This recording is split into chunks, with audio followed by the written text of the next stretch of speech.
Hi guys, I'm Rachit Kinger. I'm the editor for CIO&Leader Digital. I'm in Mumbai today at the Hyatt Regency, and I have the opportunity to meet Bussiere, who's Arbor's solution architect for Asia Pacific. Dick is an expert in availability services, and I have the opportunity to talk to him about what he's been doing world over, interacting with CISOs, and how that compares to India. Good morning, Dick. It's a pleasure to meet you. Pleasure to meet you. Let's start with Alright, very good morning to you, Dick. Morning to you. Can you tell me what the most exciting thing about that job? I think the most exciting thing of my job is educating people as to the new trends in security and the new threats that people are exposed to and how to mitigate those threats. I think that myself, that's what gives me the most satisfaction of this job. My job is a lot of my job is being an evangelist of security technologies that Arbor produces and informing people about DDoS threats, about availability threats, and about things like advanced persistent threats, and then coming up with solutions on how to solve it. So I think for me, that's probably the most exciting part of what I do on a day-to-day basis. And you've probably been doing it for some time. I'm an old man now, so yeah, I've been doing it for quite a while. So can you tell me how the threat landscape has evolved since you started working at what it is now? And don't take me far back, just take me to the last 5 years. Okay, I think that one thing that's happened is over the past 5 years, threats have kind of migrated to the point where availability threats are a lot more prominent now than they were, say, 5 years ago. And it seems that a lot of what's going on is availability threats are being used to make political protests, make a political statement, as opposed to being motivated by money. So I think we've seen a change in why people are doing these things, from being financially motivated to being more about making a statement. And I'd say that using availability attacks as a way to as a political statement is actually very effective, because the press actually helps quite a bit by popularizing it. I think that the good example of the Indian attacks that occurred in 2012 got a lot of press coverage, and the attackers were actually able to achieve their objective, I think, with the cooperation of the publicity that it achieved. Will you be able to tell me about the Indian attacks that happened in 2012, their modus operandi, what were they after, what happened? Yeah, well, the Indian attacks of 2012 were pretty much focused on protesting some government regulations that were imposed to restrict or reduce access to file sharing websites. Anonymous got involved and launched some very heavy attacks against government websites and against the internet service providers who were forced to comply with the regulations. And the intent of the attack was to help stop or help encourage the government to remove the regulations, right? And I think everyone in India is familiar with this. The attacks were very heavy. They persisted for approximately 2 months. But the instant that the government decided that the regulations were not such a great idea, the attack stopped on the spot. So it was an example of a DDoS attack being politically motivated and achieving its objective. And let's talk a little bit about who did these attacks, and not specific to that particular attack, but it seems to me that it was an organized group with a very particular intent. Can you tell me if that is the trend the world over, that organized groups are getting into cyber attacks? That's a normal, for organized, politically motivated DDoS attacks, I think that's generally the case. It was a faction of Anonymous, we think, that did the attacks in India and got the muscle to make the attacks effective. An analogous attack is ongoing in the US right now with the Operation Arbor attacks against US financial institutions, which again is organized by a group that's protesting a particular video that's been posted online for quite a while now. The video's not been removed. The group is persisting in the attacks, and the attacks actually are getting a lot more virulent as of the past few days. And Arbor is on top of that, very much so, because our technology, in conjunction with the efforts of our partners, is helping to keep these bank sites online at the moment. So can you now help us understand your definition and the way you look at APTs? Okay, my definition of an APT, advanced persistent threat, I kind of like to constrain a little bit because it's a buzzword, everyone's talking about APTs. Well, to me, an APT is a very focused effort generally coordinated by an organization with relatively infinite resources. That would be a government or a large corporation. It's generally targeted at achieving a very specific objective. Normally it's espionage or theft of information, confidential proprietary information of the organization. Okay? An advanced persistent threat is not just a piece of malware that's automated. It's actually something that's driven by a human who's conducting surveillance on your network infrastructure continuously at his pleasure. Log in, he'll check things, he'll look around, and then download the information that he wants, but doing it very, very, very slowly and very surreptitiously. Generally, an advanced persistent threat will live within your network or within your infrastructure for a period of time, 1, 2, 3, 4 years, without even being detected. Okay, so. We saw that in the case of Stuxnet. Pardon me? We saw that in the case of Stuxnet was there for quite a while. Now, there's different objectives. One objective is like I was just saying, the theft of intellectual property, business plans, strategies, emails from executives, and so on. In the case of Stuxnet, we all know that wasn't the case. What Stuxnet was trying to do is disrupt the uranium enrichment process by attacking a SCADA network, which is incidentally, I want to mention that, as SCADA networks, especially IP-based SCADA networks, are another very important thing that I think APTs are going to start to target more and more, because that gives you control of critical infrastructures. So, power grids, water supply, sewage, all subway systems, all are controlled by SCADA systems, all are connected by IP, and all of the SCADA devices, since they haven't been exposed very much on the live internet, are highly vulnerable to being attacked. So that's another, I think, thing that we need to start worrying about as a major trend in ICT threats. So that's one angle of probably organized for so-called state-sponsored cyber warfare, targeted against governments, targeted against public utilities. Very much so. How much does the private sector or corporations, mid-sized and large-sized enterprise, how much do they have to fear the state-sponsored and cyber warfare? I think any organization that has intellectual property that costs millions or hundreds of millions of dollars to develop needs to be concerned.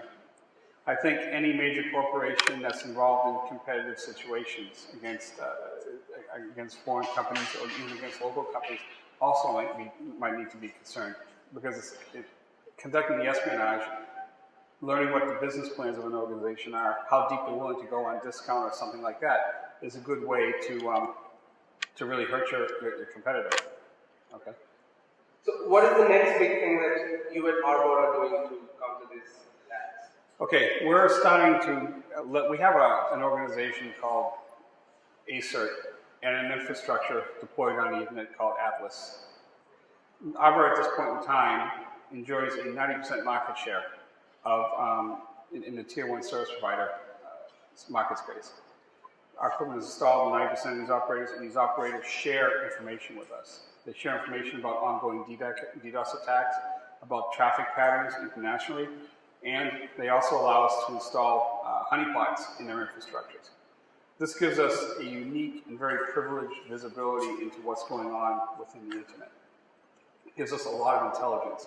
And our plans are to leverage this intelligence and help organizations use what we know about the global internet internally within their own organization. So effectively, by leveraging Arbor's technologies such as Prevail NSI, it basically gives visibility of the global network, of the global internet, and all the things that are going on within the global network on your own organization's network. So it's a very powerful tool to help find bad things that are going on. So you have this global intelligence, and you've had that for some time. Can you help us compare the scenario in India as far as advanced persistent threats are happening, and compare that with the most advanced APTs that you'll be seeing in the West? Okay, I guess what I would say is the technology for APTs is no different in India than it is in any place on the planet. It's the same people who are conducting surveillance against, for example, the United States government are also interested in conducting surveillance against India. So I would say that the landscape in terms of what threats are is not any different in any place on the planet, because what is the point of the internet? Move information and move things fast, so it's not really any different at all. And okay, now let's move on to technology, Right. and let's move on to the human aspect. Okay. And what do you think that the CISOs in India should be worried about? Should they be worried about cloud, BYOD, or should they still be worried about the human aspect? And say that we have to invest in screening and we have to get more screening and awareness. Okay, the human aspect is always critically important. I think if you look at, again, going back to APTs, generally the first compromise and the injection of the malware into the network in the first place occurs because a human is not thinking very carefully about what he's doing. So he's going to click on an attachment that happens to contain malware without really looking carefully at the email address from which it's from, and then automatically infect this machine. So the human element is, in my opinion, always the most important part of any good security strategy.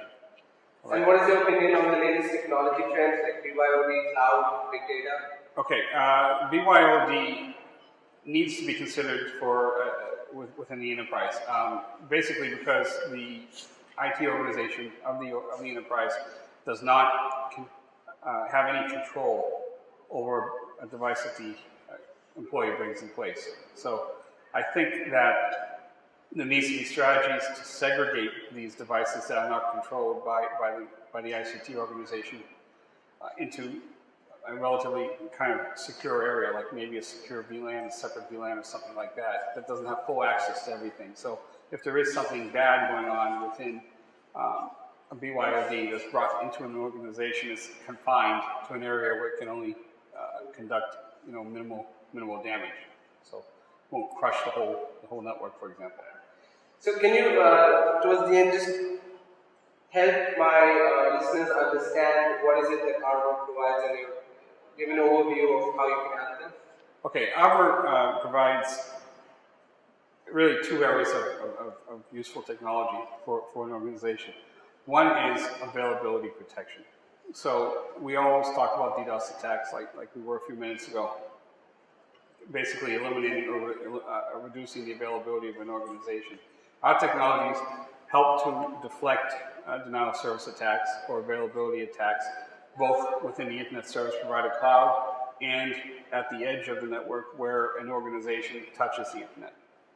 So we can help to maintain the availability of Internet-facing services, which is very critical for verticals such as financial, such as e-commerce, airlines, things like that, right? Anybody who's got a critical presence on the Internet needs to have availability protection to deflect a DDoS attack that might occur against them. Otherwise, they're toast. The other dimension is leveraging the information that we accumulate from the global Internet by working in conjunction with our partners. We leverage that information, and we have a device that lives within an enterprise on the local area network called Prevail NSI.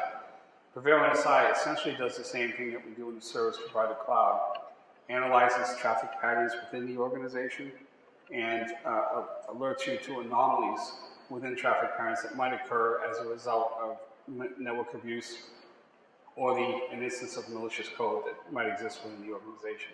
So it's kind of providing a security-oriented network visibility for an enterprise. Okay, that's the other big area that Arbor is moving towards, leveraging this intelligence, giving the intelligence that we have about the Internet and applying it towards your own organization internally.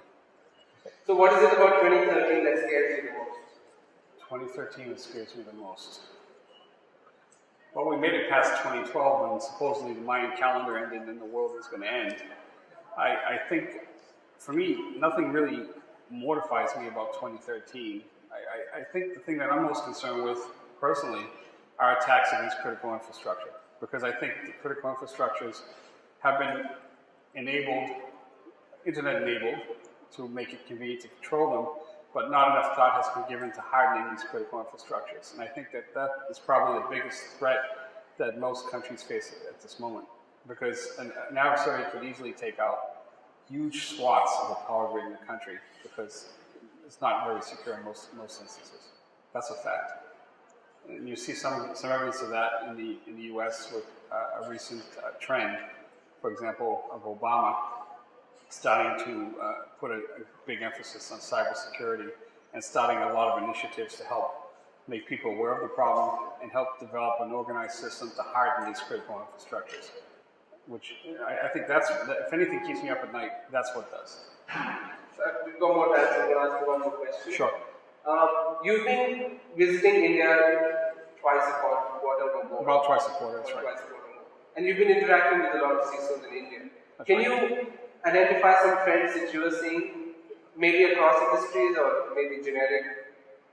Okay, I guess one trend as a result of the efforts that Arbor has been putting in India that I've noticed is there's a lot more concern with CSOs about mitigating availability attacks because we're starting to get a lot more traction in that, and we're starting to see people subscribe to cloud-based DDoS prevention services, as well as make the investment to protect the edge of the network infrastructure. So we're starting to get a lot more traction in that area than I'd say we were over the past 2 to 3 years, because people are realizing it's a serious threat to them and they're beginning to address it.